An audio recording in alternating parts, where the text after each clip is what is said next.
des très très gros canons qu'ils ont appelé, on a appelé la grosse Bertha. Hein? Ça, c'est les canons allemands. Voilà, les canons allemands. Donc ça, ce sont des armes terribles. Et maintenant, Venez par ici, là. de la marine allemande. Donc, voilà, tout ça, ça c'est un officier. Voilà, un officier C'est la allemand. marine, attention. Hein. Voilà. Hein. Là, ce sont les officiers allemands. Et dans cette vitrine, il y a tout ce qui appartient aux soldats allemands. Donc, oui, le casque à pointe. voilà les casques à pointe, parce que ça, c'est les soldats les casques qui dataient de 1870. Donc, eux, ils avaient, voyez, quand nous, on avait nos képis en tissu, les Allemands, ils avaient déjà des casques à pointe. C'est-à-dire qu'ils avaient compris que déjà aussi la pointe, ça allait repousser aussi, c'était plus facile pour combattre et on pourrait moins les attaquer. Et après, ça a évolué jusqu'à ce casque-là. Et vous voyez, ils avaient l'idée, nous on avait de mettre des couleurs qui se fondaient avec la nature. Avec la nature, vous voyez, il y a du marron, on peut confondre avec la terre, avec le vert, les feuilles des arbres. On va lancer des gaz. Des gaz, parce que ça ne suffit pas, on n'arrive pas à se... Alors à chaque fois on perfectionne, alors on va mettre au point des gaz, et des gaz qui vont pour asphyxier l'ennemi. Mais nous, les Allemands avaient des vrais masques à gaz, déjà qui pouvaient aller sur le champ de bataille, alors que les Français n'avaient pas de masque à gaz, et vont simplement mettre un morceau de tissu. Simplement un masque comme ça, un morceau de tissu. Voilà, ce qui est insuffisant. C'est insuffisant, parce que les gaz vont passer Par à ici, non, s'il te plaît, là. Des paysans, mais il y avait aussi une partie de la population qui était riche, et ça, ce sont un couple de bourgeois, hein, de personnes aisées. On vous montre comment les gens s'habillaient en 1914. Donc ça, c'est une dame aisée, ce sont des gens de la bourgeoisie. Là, on vous habille, voilà comment s'habillaient les enfants, mais les enfants qui étaient en ville. Hein. Les enfants à la campagne, ils ne s'habillaient pas du tout là, comme par contre, ça. elle porte le deuil, non? Parce que voilà, où elle habillait, surtout celle-là.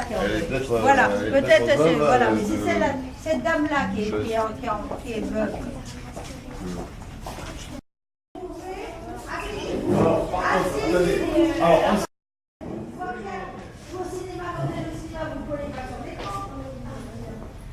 Alors là, ce sont des documents, des corps, ce sont des films qui ont été tournés sur le front. Et on vous montre ces soldats, voilà, ce sont des soldats. Ça, c'est pas un film, c'est un documentaire. Voilà, là on leur porte le ravitaillement, ils vont chercher leur gamelle. Hein. Voilà, c'était leur gamelle pour manger, ils viennent chercher le repas. Et vous voyez, ils portaient souvent, ils avaient la barbe, ils avaient les moustaches. Et de toute façon, ils n'avaient pas le temps de se raser. Hein, c'est pour ça qu'on les appelait aussi les poilus.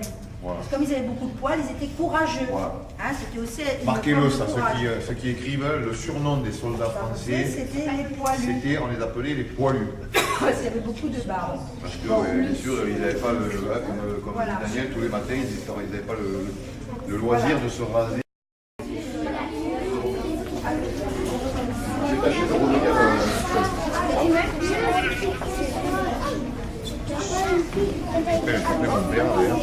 C'est pas là, en bas c'est la fin.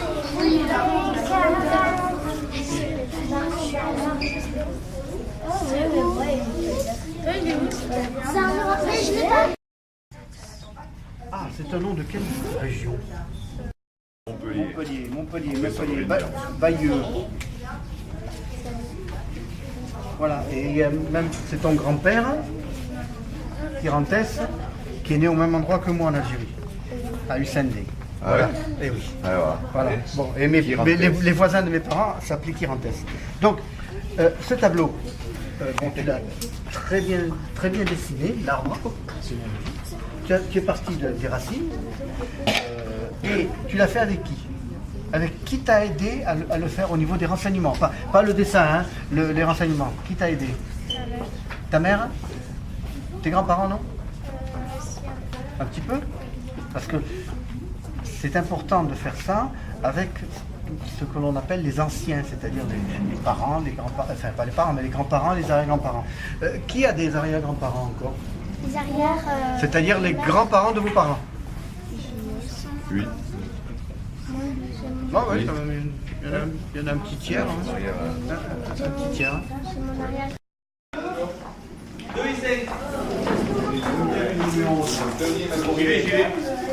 C'est à la personne de la gauche, c'est le deuxième de secrétaire. Il y a de l'eau là. Vous voyez les arbres. Parce que j'ai certaines règles et certaines façons de faire. Là, je vais vous présenter, au titre de l'association dont je suis responsable, un diaporama qui a été fait par un de nos adhérents, un membre de notre association, et qui a bien voulu nous faire un diaporama qui essaye simplement d'expliquer aux élèves comment faire sa généalogie. La personne qui a fait le diaporama a voulu, dans un premier temps, nous faire passer le message que la famille, la recherche généalogique, c'est une histoire de souvenirs, c'est une histoire de traces. Et parmi ces traces, il y a les photos. Les photos, c'est très important. Ça existe depuis un peu plus de 100 ans, 1850 à peu près. Et ces photos, elles font partie véritablement de l'histoire de la famille. Et c'est pour ça qu'il est important de pouvoir conserver ces photos. Et j'espère que vous conserverez les photos de vos parents, de vos grands-parents, de vos arrière-grands-parents, parce que plus tard, elles vous permettront de refaire véritablement l'histoire de la famille. Et la personne qui a fait le diaporama, qui a mon âge, eh bien, elle est là à gauche, là, vous savez, en train d'écrire. Vous voyez, il a refait un petit peu son histoire. Donc les photos sont très importantes dans l'histoire de la famille. Et pour donner une image de la généalogie, c'est là. Donc vous le voyez, il est là.